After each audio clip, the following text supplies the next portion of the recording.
अस्सलाम वालेकुम बच्चों, आवाज़ आ रही है?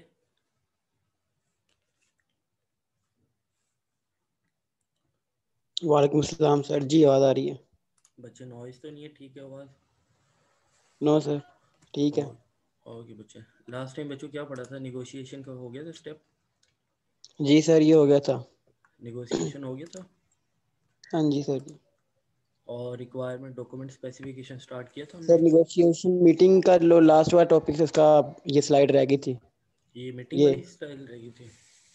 जी सर। ओके बच्चे,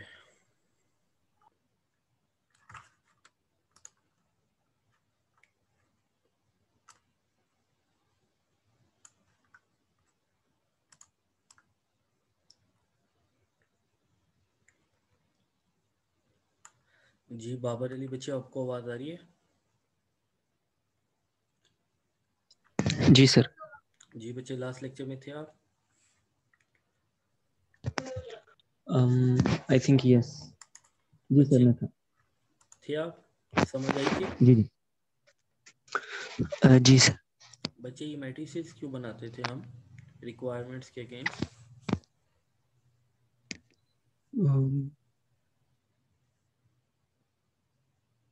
जी तो सीख बच्चे। सर ये समझ नहीं आई थी, बाद में मैंने चेक करा था, भूल गया था इसके बारे में, तो आपसे पूछना ही था, अभी पूछने लगा था। ओके बच्चे। जी बाबर अली, ये मैट्रिसेस क्यों बनाते हैं? सर मतलब मेरा ख्याल है ये कि किस रिक्वायरमेंट से कौन सी जो रिसोर्सेज हैं वो इंटरेक्ट कर क्या करती हैं, वो रिलेट करती हैं। ओके बच्चे। जी अमजद अली बच्चे, आपको आवाज़ आ रही है? Yes sir. जी बच्चे, लास्ट लेक्चर में थे आप? Yes sir. जी बच्चे, ये मैट्रिसेस क्यों बनाते हैं? तो जिसमें रिक्वायरमेंट अगर आर वन जो रिक्वायरमेंट है उसको कौन सा रिसोर्सेज चाहिए, इस वजह से हम जो जो रिसोर्सेज हमारे पास अवेलेबल होते हैं उस हिसाब से जिस रिक्वायरमेंट को जो रिसोर्स चाहिए होता है वो उसके आगे होता है। रिक्वायरमेंट के अगेंस्ट ये रिसोर्सेज आ रहे हैं। ये सर 1000 लिखा हुआ ये रिसोर्सेज है सर। ओके बच्चे। जी तो सीख बच्चे, आपको क्या समझ नहीं आई बच्चे? सर ये जो मैट्रिक्स हम यूज़ कर रहे हैं सर, तो जी सर जी इसका मेन पर्पस क्या था, ये बड़ा समझ से कॉन्फ्लिक्ट जो इसमें थे, मतलब ये वन है, अब requirement which one conflict one है, तो जी आगे जो ओवरलैप कर रहा है तो फिल 100 कर रहा है, ये 1000 कर रहा है, इसकी समझ नहीं आई।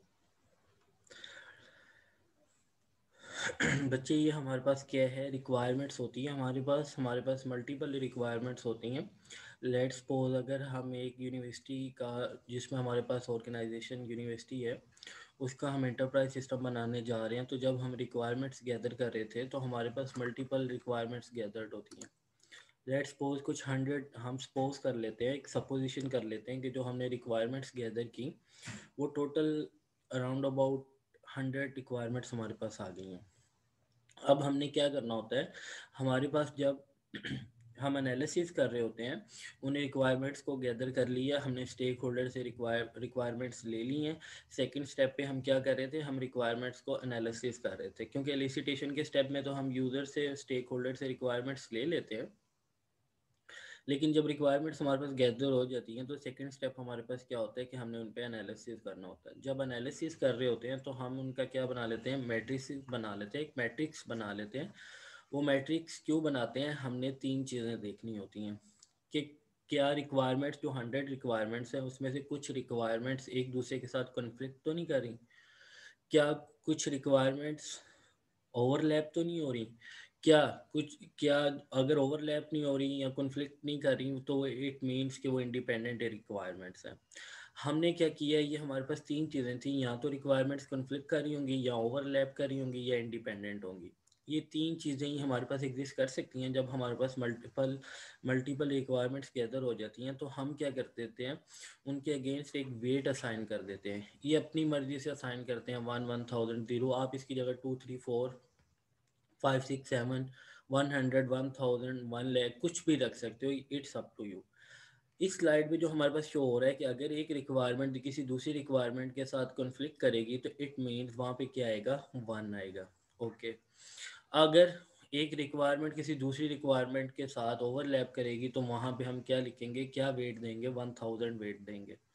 और अगर कोई रिक्वायरमेंट किसी दूसरी रिक्वायरमेंट पे ना ओवरलैप कर रही है ना कॉन्फ्लिक्ट कर रही है तो इट मीन वो इंडिपेंडेंट रिक्वायरमेंट है। तो हम वहाँ जब कोई भी रिक्वायरमेंट इंडिपेंडेंट होगी तो वो क्या आएगा, उसकी जगह हम 0 पेश कर देंगे। ये हमने वेट असाइन कर दी हैं, ये हमने अपनी मर्जी से ली हैं, 1, 1000 और 0। इट मीन्स जहाँ पे कॉन्फ्लिक्ट आएगा वहाँ पे हम 1 पेश कर देंगे, जहाँ पे ओवरलैप आएगा वहाँ पे 1000 आ जाएगा, जहाँ पे इंडिपेंडेंट आएगा वहाँ पे 0 आ जाएगा। अब आगे हमारे पास एक मैट्रिक्स था हम क्या कह रहे हैं, कॉन्फ्लिक्ट को 1 वेट असाइन दे रहे हैं। अब हम कह रहे हैं कि लेट्स सपोज हमारे पास जो टोटल रिक्वायरमेंट्स हमने गैदर की हैं एक ऑर्गेनाइजेशन के अगेंस्ट, हमने सपोजिशन कर ली है कि हमारे पास टोटल 6 रिक्वायरमेंट है। तो यहाँ पे 6 रिक्वायरमेंट रोज में भी आ गई और कॉलम में भी आ गई, इट मीन ये एक मैट्रिक्स बन गया। अब यहाँ पे हम एक हर रिक्वायरमेंट का दूसरी रिक्वायरमेंट के साथ रिलेशनशिप देख रहे हैं। लेट्स सपोज कि हमारे पास एक रिक्वायरमेंट 1 थी, उसका रिलेशनशिप हम ऑल रिक्वायरमेंट के साथ देख रहे हैं कि उसका क्या रिलेशनशिप है। फिर हमारे पास एक रिक्वायरमेंट 2 थी, हम उसका रिलेशनशिप ऑल रिक्वायरमेंट्स के साथ देख रहे हैं कि उसका उसके साथ क्या रिलेशनशिप बनता है। इसी तरह हर रिक्वायरमेंट का एक एक करके हम जितनी भी दूसरी रिक्वायरमेंट्स हैं उनके साथ उनका क्या देख रहे हैं, रिलेशनशिप देख रहे हैं। कैसे, अगर हम देखें R1 और R1 मतलब R1 और R1 ये इंडिपेंडेंट, ऑब्वियसली ये एक रिक्वायरमेंट 1 है, ये R1 और R1 एक दूसरे के साथ क्या है, इंडिपेंडेंट है। अगर 1000 लेंगे तो 1000 कहाँ पे आ रहा था, जहाँ पे वो ओवरलैप कर रही थी। मतलब एक रिक्वायरमेंट 1 है और एक रिक्वायरमेंट 3 है। रिक्वायरमेंट 1 ओवरलैप हो रही है रिक्वायरमेंट 3 के साथ, मतलब ये डिपेंडेंट है R1 R3 के ऊपर। मे बी पॉसिबल कि R1 अगर हमने इम्प्लीमेंट करनी है रिक्वायरमेंट तो उसके लिए हमें ज़रूरत पहले क्या पड़ेगी कि हमने रिक्वायरमेंट 3 को इम्प्लीमेंट करना है। जब रिक्वायरमेंट 3 इम्प्लीमेंट हो जाएगी फिर जाके रिक्वायरमेंट 1 इम्प्लीमेंट होगी। तो इट मीन्स R1 और R3 ओवरलैप कर रहे हैं। तो अगर R1 में कोई रिक्वायरमेंट में चेंजिंग आएगी तो R3 में भी चेंजिंग करनी पड़ेगी, और अगर R3 में चेंजिंग करेंगे तो R1 में भी चेंजिंग करनी पड़ेगी। तो ये ओवरलैप जहाँ पे भी अब R3 R1 के साथ ओवरलैप हो रही है कि अगर R3 और R1 का रिलेशनशिप क्या है कि ये दोनों रिक्वायरमेंट्स ओवरलैप हो रही हैं। ओवरलैप का मतलब ये है कि R1 में भी पॉसिबल कि R3 डिपेंडेंट हो किस पे, R1 पे। तो जब भी कहीं R1 पे चेंजिंग करनी हो तो इट मीन्स हमें R3 में भी चेंजिंग करनी पड़ेगी, और अगर कहीं पे हम रिक्वायरमेंट 3 में चेंजिंग करेंगे तो R1 में भी चेंजिंग आएगी। तो इन दोनों का रिलेशनशिप क्या है कि ये ओवरलैप हो रही हैं। और जहाँ पे 0 आ रहा है, अगर ये देख लें R4 और R1, इट मीन्स R4 और R1 का रिलेशनशिप क्या है कि ये दोनों जो रिक्वायरमेंट्स हैं ये इंडिपेंडेंट रिक्वायरमेंट्स हैं, इनका कोई रिलेशनशिप नहीं है एक दूसरे के साथ, क्योंकि हमने कहा है कि जहाँ पे 0 आएगा तो वो क्या होगा, इंडिपेंडेंट होगा। तो R4 R3 के इनका रिलेशनशिप क्या है, ये दोनों एक्टिविटी एक दूसरे से इंडिपेंडेंट है, ये डिपेंडेंट नहीं है। तो ये हमने 3 चीज़ें इसमें क्या की हैं, आइडेंटिफाई कर रहे हैं कि अगर तो वो एक रिक्वायरमेंट किसी दूसरी रिक्वायरमेंट के साथ कॉन्फ्लिक्ट कर रही है कि अगर एक रिक्वायरमेंट में वही बात कुछ और तरीके से की जा रही है, दूसरी रिक्वायरमेंट में वही बात किसी और तरीके से की जा रही है, तो वो उनमें क्या होगा, ये कॉन्फ्लिक्ट आ गया उनमें। तो जहाँ पे रिक्वायरमेंट्स में कॉन्फ्लिक्ट आएगा वहाँ पे हम क्या असाइन करेंगे, 1 असाइन करेंगे। और जहाँ पे एक रिक्वायरमेंट किसी दूसरी रिक्वायरमेंट के साथ ओवरलैप करी होगी तो वहाँ पे हम 1000 वेट असाइन कर रहे हैं। और अगर कोई रिलेशनशिप नहीं है तो वो इंडिपेंडेंट रिक्वायरमेंट्स हैं तो वहाँ पे हम 0 असाइन कर रहे हैं। तो ये हम इनका रिलेशनशिप देख रहे हैं, इंटरेक्शन देख रहे हैं एक रिक्वायरमेंट का और दूसरी ऑल रिक्वायरमेंट्स के साथ। जी बच्चों समझ आइए? जी सर। जी सर। ओके, नेक्स्ट हमने देखा था कि जब हम क्या करते हैं, एनालिसिस कर लेते हैं, एनालिसिस के बाद अगर हमारे पास कुछ कॉन्फ्लिक्ट्स आ जाते हैं, कुछ प्रॉब्लम्स आ जाती हैं, तो हम क्या करते हैं, निगोशिएशन करते हैं। निगोशिएशन में क्या होता है कि हम स्टेक होल्डर्स के साथ बैठते हैं, उनके साथ मीटिंग्स करते हैं, और जिन जिन रिक्वायरमेंट के साथ कॉन्फ्लिक्ट आ रहा होता है और जो भी उनसे कंसर्न और रिलेटेड स्टेक होल्डर्स होते हैं उनके साथ हम मीटिंग्स रखते हैं। उन्हें कहते हैं कि एक स्टेक होल्डर जिनके साथ कॉन्फ्लिक्ट आ रहा है कि आपने ये रिक्वायरमेंट ऐसे दी है, इन्होंने ये रिक्वायरमेंट ऐसे दी है। तो निगोशिएशन के प्रोसेस में क्या होता है, कि हमने जो कॉन्फ्लिक्ट आइडेंटिफाई की होती हैं, हम क्या कहते हैं, हम स्टेक होल्डर्स के साथ बैठते हैं, उनके साथ मीटिंग्स रखते हैं और उन्हें ओवरकम करने के लिए हम ट्राई करते हैं स्टेक होल्डर के साथ। उसके लिए एक मीटिंग रखी जाती है जिसे नेगोशिएशन मीटिंग कहते हैं। इसमें क्या होता है, ये एक इन्फॉर्मेशन स्टेज होती है। ऑब्वियसली ये इन्फॉर्मेशन स्टेज होगी क्योंकि हमारे पास जो कन्फ्लिक्ट्स आ रही हैं, जो प्रॉब्लम्स आ रही हैं ड्यूरिंग हमने जब रिक्वायरमेंट्स गैदर की थी, अब जिनमें कॉन्फ्लिक्ट आ रहा था, हम उन स्टेक होल्डर के साथ क्या कर रहे हैं, डिस्कशन कर रहे हैं। अब डिस्कशन में हम क्या करेंगे, हो सकता है कि जब हम डिस्कशन कर रहे होंगे कि ये आपने रिक्वायरमेंट दी थी, ये कॉन्फ्लिक्ट्स आ रहे हैं, उसमें ये हो सकता है कि डिस्कशन करने के बाद इस बात पे हम आ जाएं कि स्टेक होल्डर्स कहेंगे इस रिक्वायरमेंट को वैसे ही निकाल दो, इसकी ज़रूरत ही नहीं है। ये भी हो सकता है कि वो ये कह दें कि एक स्टेक होल्डर दूसरे स्टेक होल्डर के साथ और आईटी रिलेटेड लोगों के साथ मिल के उसमें कुछ मॉडिफिकेशन करके किसी एक सेम पॉइंट पे आ जाएं कि हाँ जी अब ये हमारी रिक्वायरमेंट है, और उसमें से जो भी कन्फ्यूजन थी और प्रॉब्लम थी वो क्या हो जाए, रिमूव हो जाए। और हो सकता है कि वो कहें कि नहीं अभी तक ये रिक्वायरमेंट्स में अभी इंफॉर्मेशन कुछ मिस है, अगर आप इंफॉर्मेशन और गैदर करेंगे हमसे हमसे और रिक्वायरमेंट्स लेंगे तो आप किसी एक सेम पॉइंट पे पहुंच सकते हैं और ये कन्फ्लिक्ट और ये जो प्रॉब्लम्स आ रही हैं ये रिमूव हो सकती हैं। तो ये डिपेंड करता है उस मीटिंग में कि वो जब डिस्कशन हो रही होगी तो वो क्या रिज़ल्ट, एंड रिज़ल्ट क्या निकलता है कि उसे डिलीट, उसे बिल्कुल ही ख़त्म कर देना रिक्वायरमेंट में, उसमें कुछ मॉडिफिकेशन कर देनी है, या उसमें कुछ फर्दर इंफॉर्मेशन लेके उसकी हम क्या करें, रिक्वायरमेंट्स को गैदर करके उसे हम प्रॉब्लम को रिमूव कर सकें। लेकिन ये बात याद रखनी है कि ऐसा कभी भी नहीं होता कि डिफरेंट स्टेक होल्डर्स बैठे होंगे तो हम कहेंगे कि लेट्स सपोज हम जब कन्फ्लिक्ट आ रहा था तो 2 स्टेक होल्डर्स थे या 3 स्टेक होल्डर्स थे, तीनों ने डिफरेंट हमें चीज़ें बताई कि एक ने कहा कि ये रिक्वायरमेंट ऐसे होगी, दूसरे ने कहा कि ये रिक्वायरमेंट ऐसी होगी, थर्ड स्टेक होल्डर ने कहा कि रिक्वायरमेंट ऐसी होगी, तो कन्फ्लिक्ट आ गया। तो जब हमने मीटिंग रखी तो ऐसा कभी भी नहीं होगा कि हमें जो अच्छा लगेगा या जो स्टेक होल्डर्स की उस ऑर्गेनाइजेशन में वर्थ ज़्यादा होगी हम उसकी बात को मान लेंगे। ऐसा नहीं होता। हमें क्या करना होता है, डिस्कशन करके स्टेक होल्डर्स को किसी एक सेम पॉइंट पे लेके आना होता है, और किसी को भी यहाँ पे हमने क्या करना होता है, डिस्करेज नहीं करना होता। यहाँ पे हर जो भी स्टेक होल्डर्स होगा जिसमें जिनकी रिक्वायरमेंट्स में कॉन्फ्लिक्ट आ रहा है उन्हें विन विन की हमने क्या देनी है, फीलिंग्स देनी है। कि ऐसा कभी भी नहीं कहना कि हाँ जी ये स्टेक होल्डर ठीक कह रहा है बाकी दो गलत कह रहे हैं। डिस्कशन करनी है, किसी सेम पॉइंट पे लेके आना और एक एग्रीमेंट करना है। तो ये नेगोशिएशन होती है कि जब हमारे पास कॉन्फ्लिक्ट्स या प्रॉब्लम्स आ जाती हैं रिक्वायरमेंट्स गैदर करने के बाद, तो हम मीटिंग्स रख के उन कॉन्फ्लिक्ट्स या प्रॉब्लम्स को क्या करते हैं, रिमूव करते हैं। अब रिक्वायरमेंट्स इंजीनियरिंग के प्रोसेस पढ़ रहे थे तो उसमें कंपोनेंट में हमारे पास जो 4th स्टेप आता है कि हमने सबसे पहले देखा कि रिक्वायरमेंट्स एलिसिटेशन कैसे होती है, उसकी टेक्निक कैसे होती है, उसमें एसेंशियल चीज़ें कौन कौन सी होती हैं, तो हमने उन्हें डिस्कस किया। सेकंड हमारे पास एक्टिविटी क्या थी कि जब हमारे पास रिक्वायरमेंट्स गैदर हो जाती हैं तो उन पे हमने एनालिसिस करना होता है। एनालिसिस के भी डिफरेंट वेज हमने देखे हैं। जब एनालिसिस कर रहे होते हैं तो उनके दरमियान, इस प्रोसेस के दरमियान अगर कोई ऐसी हमारे पास रिक्वायरमेंट्स आ जाती हैं जिनमें कुछ कॉन्फ्लिक्ट या प्रॉब्लम आ रहा होता है तो हम क्या करते हैं, निगोशिएशन करते हैं स्टेक होल्डर्स के साथ। जब हम क्या करते हैं, हमारे पास एग्रीड रिक्वायरमेंट्स आ जाती हैं, मतलब कि हमारे पास अब ऑथेंटिक रिक्वायरमेंट्स आ जाती हैं जिस पे स्टेक होल्डर और आईटी रिलेटेड लोगों का क्या हो जाता है, एग्रीमेंट हो जाता है कि जी बिल्कुल यही रिक्वायरमेंट्स थी और इसके अगेंस्ट हमने इंटरप्राइज सिस्टम बनाना है। तो यहाँ तक हमारी रिक्वायरमेंट्स गैदर हो गई हैं। अब हमारा नेक्स्ट जो स्टेप है वो है रिक्वायरमेंट्स को डॉक्यूमेंटेशन करने का, इसकी स्पेसिफिकेशन को राइट अप करने का। तो आज जो एक्टिविटी पढ़ने जा रहे हैं एक्चुअली में वो ये है कि जो रिक्वायरमेंट्स हमने, हमारा एग्रीमेंट हो गया है स्टेक होल्डर्स के साथ एज आईटी रिलेटेड लोग, हम क्या करेंगे कि हम रिक्वायरमेंट्स को अब डॉक्यूमेंट कर लेंगे और उसकी स्पेसिफिकेशन को लिख लेंगे।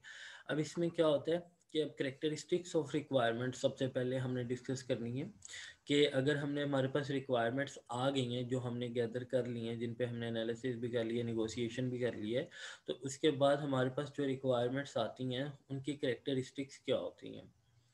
तो सबसे पहले हमारे पास ये पाँच छः हमारे पास आ रही हैं करेक्टरिस्टिक्स। ये हम पहले भी देख चुके हैं कि एक्चुअली क्या है कि जो हमने रिक्वायरमेंट्स ले लिए वो करेक्ट होनी चाहिए, इनकरेक्ट नहीं होनी चाहिए, और कंसिस्टेंसी होनी चाहिए उसमें, कि हर स्टेक होल्डर जो भी रिक्वायरमेंट दे रहा है उसमें कंसिस्टेंसी होनी चाहिए, इनकंसिस्टेंसी नहीं होनी चाहिए, अनएम्बिगुअस होनी चाहिए, एम्बिगुअस नहीं होनी चाहिए। कि ऐसा नहीं होना चाहिए कि उसी रिक्वायरमेंट्स को पढ़ के एक पर्सन एक्स कुछ उसका मतलब और ले ले, अगर उसी रिक्वायरमेंट को एक पर्सन वाई रीड करे तो उसका मतलब कुछ और ले ले, उसी को अगर एक पर्सन जी रीड करे तो उसका कुछ और मतलब ले ले। अनएम्बिगुअस नहीं होनी चाहिए रिक्वायरमेंट्स आपकी, और कंप्लीट होनी चाहिए। आपके पास जो रिक्वायरमेंट्स आ रही हैं जो हम नेचुरल लैंग्वेज में लिख रहे थे वो कंप्लीट होनी चाहिए। ऐसा नहीं होना चाहिए कि कोई एक बंदा कह दे the system should be a good performance. अब गुड का मतलब क्या है, ये तो अब कोई कह सकता है कि एक पर्सन एक्स है वो कह सकता है कि उसके लिहाज से अगर सिस्टम 5 सेकंड में आउटपुट दे रहा है तो उसके लिहाज से उसकी वो परफॉर्मेंस अच्छी है।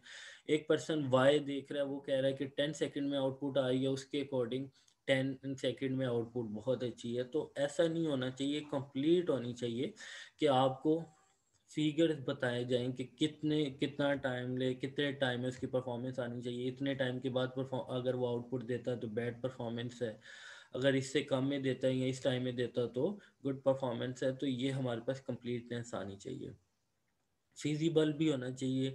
ऐसा ना हो कि जो हमारे पास रिक्वायरमेंट्स हमने गैदर कर ली हों वो जस्ट क्या हो हवा में ही हो, उसका एक्चुअली उसे उसे या तो इम्प्लीमेंट करने की ज़रूरत ही नहीं है, और या तो इम्प्लीमेंट करने की ज़रूरत है तो जो हमने हमने जिनका इंटरप्राइज सिस्टम बनाना है उन्होंने जो हमने हमें बजट दिया है वो उससे बहुत ज़्यादा इंक्रीज़ कर दिया। तो हमने इसमें जो रिक्वायरमेंट्स गैदर की हैं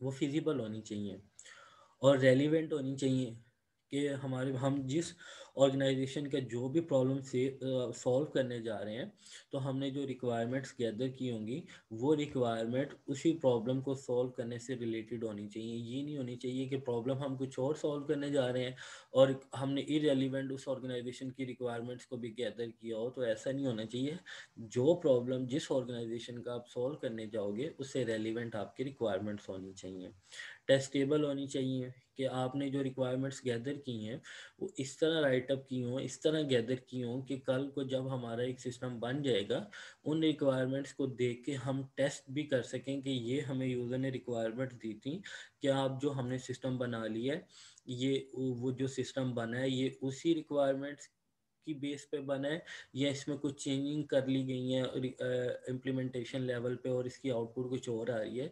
तो रिक्वायरमेंट्स ऐसी लिखनी चाहिए जिन्हें देख के जब हमारा एंटरप्राइज सिस्टम बन जाएगा तो उन रिक्वायरमेंट्स को देख के हम उस सिस्टम को टेस्ट भी कर सकें। और ट्रेसेबल होना चाहिए, जो कि मेन पॉइंट है इसमें, ट्रेसेबिलिटी होनी चाहिए कि एक रिक्वायरमेंट का किसी दूसरे रिक्वायरमेंट के साथ, दूसरे रिक्वायरमेंट का किसी थर्ड रिक्वायरमेंट के साथ अगर कोई रिलेशनशिप है तो वो रिलेशनशिप रिक्वायरमेंट्स ऐसी ऐसे गैदर की जाएं कि उनकी ट्रेसेबिलिटी भी पॉसिबल हो।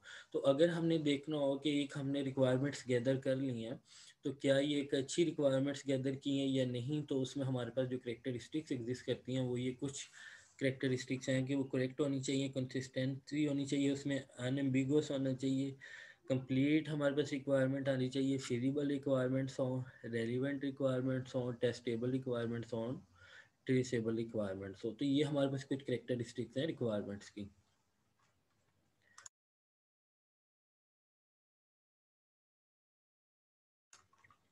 अब हम देख लेते हैं कि अगर हमारे पास हमने रिक्वायरमेंट्स गैदर कर ली हैं, हो सकता है कि वो हमने पुअरली रिटर्न रिक्वायरमेंट्स हों। तो वो पुअरली रिटर्न रिक्वायरमेंट्स कैसी हो सकती हैं कि वो एक अच्छी रिक्वायरमेंट्स नहीं है, तो कैसे हम जज कर सकते हैं कि ये पुअरली रिटर्न रिक्वायरमेंट्स है। तो हमारे सामने ये कुछ रिक्वायरमेंट्स हैं जो कि बता रही हैं कि ये जो रिक्वायरमेंट्स गैदर की गई हैं ये एक अच्छी रिक्वायरमेंट्स गैदर नहीं की गई।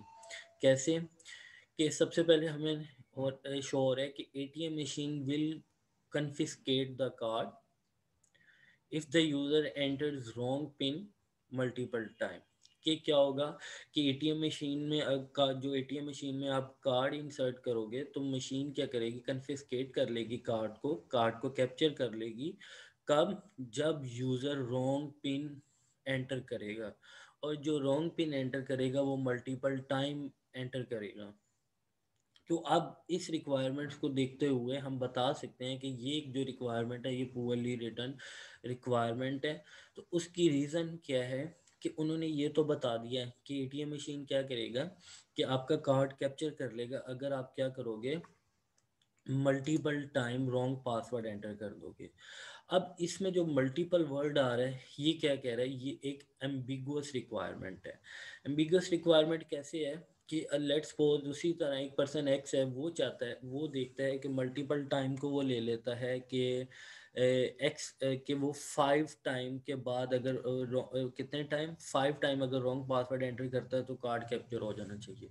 ओके, एक पर्सन वाई जब टेस्टिंग कर रहा होगा सिस्टम की, वो देखेगा कि अगर 10 टाइम पासवर्ड एंटर रॉन्ग हो जाएगा तो हम क्या कर लेंगे, तो हम इसे मल्टीपल में ले रहे हैं। तो यहाँ पे मल्टीपल का जो वर्ड है ये हमें नहीं बता रहा कि ये मल्टीपल का एक्चुअली मीनिंग क्या है। तो यहाँ पे फुल एंड फाइनल क्या आना चाहिए, एक हमारे पास इसकी क्वांटिटी आनी चाहिए कि 4 टाइम के बाद वो मशीन कार्ड कैप्चर कर ले, 3 टाइम के बाद मशीन कार्ड कैप्चर कर ले, 6 टाइम के बाद मशीन आपका कार्ड कैप्चर कर ले। तो ये एक अनएम्बिगुअस रिक्वायरमेंट है, क्योंकि यहाँ पे जो मल्टीपल वर्ड है इसकी सिग्निफिकेंस का हमें नहीं पता लग रहा। तो यहाँ पे एक फिक्स अमाउंट आनी चाहिए, एक फिक्स साइज आना चाहिए कि इतना टाइम के बाद जो आपका कार्ड है वो कैप्चर कर लिया जाएगा। तो ये एक पुअरली रिटर्न रिक्वायरमेंट है। सेकंड हमारे पास आ रही है, the product should have a good human interface. आप गुड, इसमें क्या आपके पास आ रही है, जो प्रॉब्लम आ रही है वो गुड ह्यूमन इंटरफेस पे आ रही है। हो सकता है कि एक इंटरफेस बन गया है, उसे पर्सन एक्स यूज़ करे, उसके उसके माइंड के हिसाब से, उसके काम के हिसाब से वो एक अच्छा इंटरफेस हो, वो उसे जल्दी सीख जाए। हो सकता है एक पर्सन वाई हो, उसके काम से रिलेटेड वो जो इंटरफेस हो वो एक पुअर इंटरफेस हो, उसका वो जो उसे समझने में मुश्किल आ रही हो। तो अब इस गुड, इसमें जो गुड आ रहा है ये क्या कर रहा है, ये हमें कंफ्यूजन क्रिएट कर रहा है। तो एट द एंड जब हम सिस्टम की टेस्टिंग करेंगे तो एक बंदा कहेगा, जो टेस्टिंग कर रहा होगा उसके लिहाज से अगर वो इंटरफेस अच्छा होगा वो उसे गुड कह देगा, अगर एक सेकंड पर्सन उसे टेस्ट कर रहा होगा उसके लिहाज से वो इंटरफेस अच्छा नहीं होगा तो वो उसे पुअर कह देगा। तो इसमें गुड जो ह्यूमन इंटरफेस है वो स्ट्रेट फॉरवर्ड नहीं बताया गया कि एक्चुअली में वो इंटरफेस कैसा होना चाहिए। इसमें कुछ हमें क्लियर लिखा होना चाहिए था कि इतने टाइम अगर यूज़र क्या करे, एक यूज़र को 24 आवर्स की ट्रेनिंग दी जाए, उसके बाद अगर वो सिस्टम को यूज़ करना सीख जाए तो इट मीन वो एक अच्छा इंटरफेस बनाया गया है। अगर 24 आवर्स के बाद भी वो नहीं सीखता तो इट मीन उसकी जो आपके पास जो यूज़र इंटरेक्शन है वो कुछ अच्छी नहीं है, जो इंटरफेस बना है कुछ अच्छा इंटरफेस नहीं बना।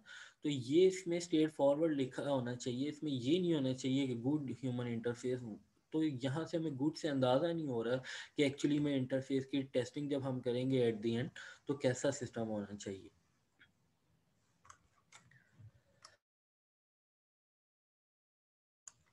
फिर हमारे पास आ रही है requirement, the output of the program shall usually be given within 10 सेकेंड। अब ये भी एक पुअरली रिटर्न रिक्वायरमेंट।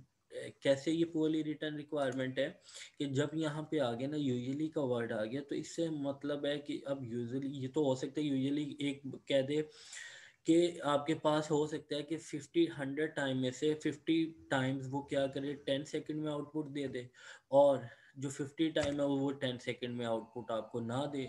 लेकिन जब आपके पास वर्ड यूजुअली आ गया तो इसने कि अब हो सकता है कि जो आपका स्टेक होल्डर था जिसने ये इंटरप्राइज सिस्टम यूज़ करना है वो कहे नहीं मुझे 50% नहीं चाहिए, मुझे चाहिए अप्रोक्सीमेटली 90% वो आउटपुट 10 सेकंड में दे।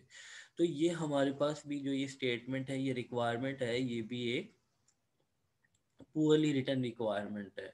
और लास्ट में हमारे पास एक रिक्वायरमेंट है, the system shall allow student to add 6 courses in 1 semester if she or he has a good GPA. अब क्या है, अब इस जितनी भी ऊपर रिक्वायरमेंट्स हमने पढ़ी हैं उन्हें देख के अंदाज़ा हो गया होगा आपको कि इस रिक्वायरमेंट में हमारे पास क्यों ये एक पुअर रिक्वायरमेंट है, क्योंकि यहाँ पे आ गया है गुड वर्ड। अब इस गुड को हम किसका क्या मतलब लें, अब हो सकता है कि कोई बंदा कहे कि वो 2.1 जो आपकी जीपी है वो एक अच्छी जीपी है, और कोई पर्सन वाई कहे कि नहीं ये 3.2 एक अच्छी जीपी है। तो इसमें अब गुड जो है इसकी सिग्निफिकेंस का हमें मतलब हमें सिग्निफिकेंस नहीं पता लग रही कि एक्चुअली गुड क्या होना चाहिए। तो यहाँ पे क्वांटिफाई होना चाहिए कि 3.2 अबव 3.5 जीपीए है जो वो कंसीडर की जाती है गुड जीपीए। तो यहाँ पे स्ट्रेट अवे लिखना चाहिए था कि जितनी जीपीए है उसे कंसीडर की जाए, कि अगर उससे ऊपर जीपीए है या उसकी इक्वल जीपीए तो फिर वो क्या कर सकता है कि वो उस अपने कोर्सेज को क्या कर सकता है, ऐड अप कर सकता है।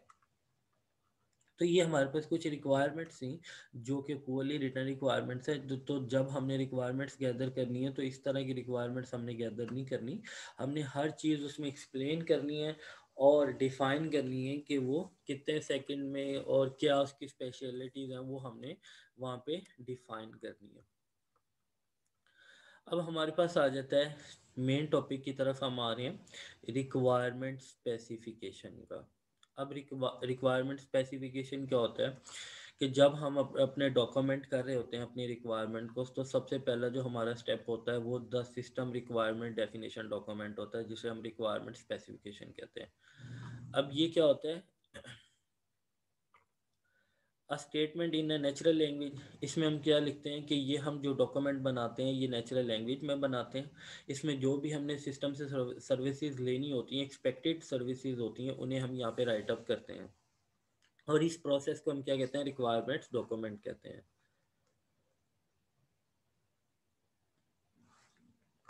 Sometime known as user requirements document और concept of operation records the system requirements. के सिस्टम रिक्वायरमेंट्स होती हैं, ये क्या होती हैं,